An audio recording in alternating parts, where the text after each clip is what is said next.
দক্ষিণ এশিয়ার ফুটবলের সবচেয়ে বড় ও জনপ্রিয় আসর সাফ চ্যাম্পিয়নশিপ। দক্ষিণ এশিয়ার বিশ্বকাপ হিসেবে পরিচিত এই টুর্নামেন্ট, তবে সেভাবে জনপ্রিয়তা পায়নি এই আসর। তাই তো সাফের জনপ্রিয়তা বাড়াতে নতুনত্ব আনতে যাচ্ছে সাফ। একই সঙ্গে গত কয়েক বছর ধরে আলোচনায় থাকা সাফ ক্লাব চ্যাম্পিয়নশিপ নিয়েও সিদ্ধান্ত এসেছে নারীদের আসরের জনপ্রিয়তা বাড়ানো নিয়েও। এক কথায় জনপ্রিয়তা বাড়াতে সবকিছু ঢেলে সাজাচ্ছে সাফ। সাফ চ্যাম্পিয়নশিপ বরাবরই সেন্ট্রালাইজ ভেন্যুতে আয়োজন করা হয়েছে, তবে স্বাগতিক দেশের খেলা ছাড়া সেভাবে দর্শক উপস্থিতি লক্ষ্য করা যায়নি। তাই এবার জনপ্রিয়তা বাড়াতে নতুনত্ব আনছে সাফ। নতুন পরিকল্পনায় সাফ চ্যাম্পিয়নশিপ আয়োজিত হবে হোম অ্যান্ড অ্যাওয়ে পদ্ধতিতে। প্রতিটি দল 6টি ম্যাচ খেলবে, যার 3টি ঘরের মাঠে এবং 3টি প্রতিপক্ষের মাঠে। এবছর 15 জুন থেকে 5 জুলাই পর্যন্ত সাফ চ্যাম্পিয়নশিপ আয়োজনের সময় চূড়ান্ত করা হয়েছে, তবে হোম অ্যান্ড অ্যাওয়ে পদ্ধতিতে হবে কিনা সেটা এখনো চূড়ান্ত হয়নি। আমাদের এক্সিকিউটিভ মিটিংয়ে কিছু সিদ্ধান্ত গ্রহণ করা হয়েছে। তার মধ্যে হচ্ছে আমাদের যে কম্পিটিশন ক্যালেন্ডার বর্তমানে 2025-এর জন্য সেখানে সেটা অ্যাপ্রুভ হয়েছে। চ্যাম্পিয়নশিপ বছরই হবে। তো সাফ চ্যাম্পিয়নশিপ হবে 15 জুন থেকে 15 জুন থেকে 5 জুলাই পর্যন্ত। এটা আপাতত আমাদের টেন্টেটিভ ডেট ফাইনাল করা হয়েছে। আমরা খুব শীঘ্রই এই মাসের মধ্যে সবগুলো চ্যান্সেলের সাথে কথা বলে হোম অর অ্যাওয়ে বেসিসে এই টুর্নামেন্টটা শুরু করব। ইন কেস যদি কোনো সমস্যা হয় যে হোম অর অ্যাওয়েতে এই বছরে যদি কোনো কারণে না হয়, তাহলে এটা সেন্ট্রালাইজ টুর্নামেন্ট হবে। তবে আমাদের আশা হচ্ছে যে হোম অর অ্যাওয়ে করার জন্য, এবং আমরা সেভাবে প্রস্তুতি নিচ্ছি। এটা ছিল আমাদের মেন।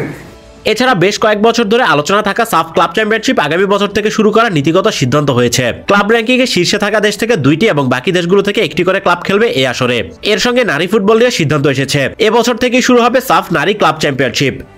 সেখানে একটা নতুন টুর্নামেন্ট যেটা আমরা করব, আদার দেন যেগুলো আমরা অলরেডি আপনারা জানেন, একটা টুর্নামেন্ট যেটা সাফ ক্লাব উমেন্স ক্লাব চ্যাম্পিয়নশিপ, সেটা আমাদের অ্যাপ্রুভ করেছি। এটা এই বছরই হবে ক্লাব উমেন্স চ্যাম্পিয়নশিপ। প্লাস একটা বড় ইম্পর্টেন্ট জিনিস হচ্ছে আমাদের নীতিগতভাবে আমরা আমাদের এসি কমিটি অ্যাপ্রুভ করেছে যে আমাদের যে মার্কেটিং রাইটস সাথে যে এগ্রিমেন্টটা for the few tournaments including SAFF championship, SAFF women's championship, SAFF under 23 tournament আর SAFF club competitions. So SAFF club competition 2026 থেকে শুরু হবে। এটা every year it will be running. তো 2026, 27, 28, 29, 30 এই প্রতি বছরই এই টুর্নামেন্টটা হবে।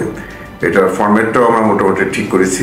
সেখানে 8টি ক্লাব চ্যাম্পিয়নশিপ 8টি দল অংশগ্রহণ করবে।